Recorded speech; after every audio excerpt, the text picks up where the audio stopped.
इस जन्म में मनुष्य योनि मिलने का अर्थ यह नहीं कि अगला जन्म भी इसी योनि में मिलेगा, क्योंकि जीवन मरण और अगला जन्म सब कुछ कर्मों के आधार पर ही तय होता है।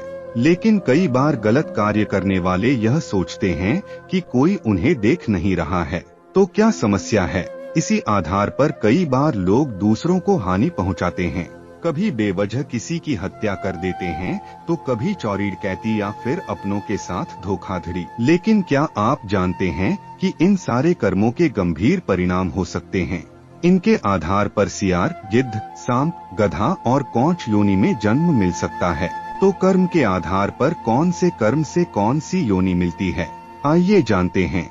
इन्हें भोगना पड़ता है भयंकर नरक। कथा मिलती है कि एक बार महर्षि वेदव्यास से ऋषियों ने पूछा कि किस कर्म से कौन सी योनि में जन्म मिलता है। तब उन्होंने विस्तार पूर्वक बताया।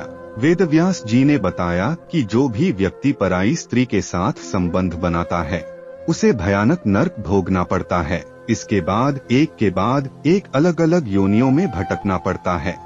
ऐसे कर्म करने वाले बनते हैं भेड़िया। महर्षि वेदव्यास ने कहा कि हर स्त्री का आदर करना चाहिए, कभी भी किसी भी स्त्री को परेशान नहीं करना चाहिए, अन्यथा ऐसा करने वाले सबसे पहले भेड़िए के रूप में जन्म लेते हैं। इसके बाद वह कुत्ता बनते हैं, फिर सियार, गिद्ध, सांप, कौआ और बगुला बनते हैं। इन सभी योनियों में जन्म लेने के बाद उसे मनुष्य योनि में जन्म मिलता है। भूले से न करें ये कर्म, बनना पड़ेगा कौंच। महर्षि ने बताया कि बड़ा भाई पिता तुल्य होता है, इसलिए वह सदैव ही आदरणीय है। कभी भी किसी भी परिस्थिति में उसका अनादर न करें, अन्यथा कौंच नामक पक्षी के रूप में जन्म लेना पड़ता है। उसका जन्म काल 10 वर्षों का होता है। यदि इस दौरान उस पर ईश्वर कृपा दें तो वह अगले जन्म में मनुष्य योनि में जन्म लेता है। इस कर्म से बनते हैं छछूंदर। वेदव्यास जी ने बताया कि चोरी करना हमेशा ही गलत है, फिर चाहे वह स्वर्ण हो या वस्त्र, इसके परिणाम भुगतने ही पड़ते हैं। उन्होंने बताया कि यदि कोई व्यक्ति वस्त्रों की चोरी करता है तो वह अगले जन्म में तोता बनता है। वहीं सुगंधित पदार्थों की चोरी करने वाले छछूंदर के रूप में जन्म लेता है।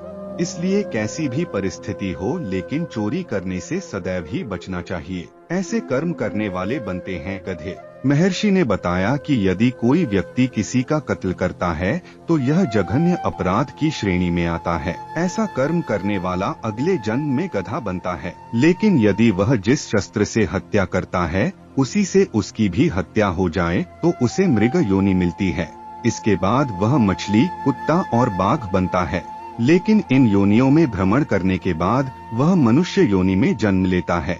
ऐसे कर्म करने वाले बनते हैं मनुष्य। वेदव्यास जी ने बताया कि जो व्यक्ति सदैव दूसरों की मदद करता है, पशु पक्षी और अन्य जीवों पर दया करता है, जरूरतमंदों की मदद करता है और निस्वार्थ भावना से संचित धन का उपयोग धार्मिक कार्यों में करता है, तो ऐसे व्यक्ति अगले जन्म में मनुष्य योनि में ही जन्म लेते हैं। साथ ही समाज में अच्छे कार्य करके दूसरों को लाभान्वित करते हैं। लेकिन धन के प्रति आसक्त मनुष्य अगले जन्म में सांप योनि में जन्म लेते हैं। जी